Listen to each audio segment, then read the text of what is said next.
శ్రీ విష్ణు వైభవం ఛానల్కు స్వాగతం.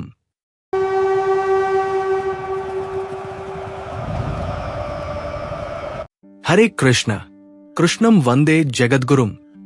ఎన్నో కోరికలు ఉన్నప్పటికీ నిజమైన మనశ్శాంతితో జీవించగలరా?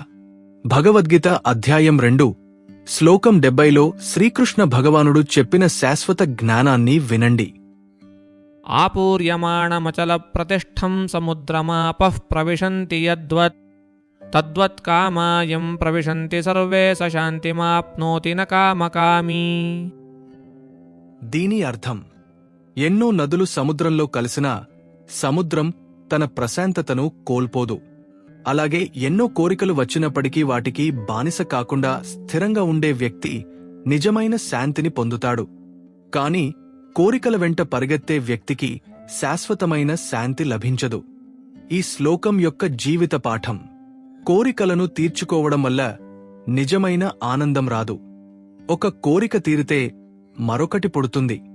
కాబట్టి కోరికల వెనుక పరిగెత్తకుండా శ్రీకృష్ణునిపై విశ్వాసముంచి కృష్ణ భక్తిని ఆచరించండి. భౌతిక సుఖాల కంటే ఆధ్యాత్మిక పురోగతికి ప్రాధాన్యత ఇవ్వండి.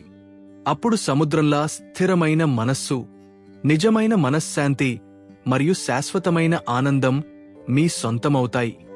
భగవద్గీత జ్ఞానాన్ని తెలుసుకోవడానికి మా ఛానల్ను సబ్స్క్రైబ్ చేయండి.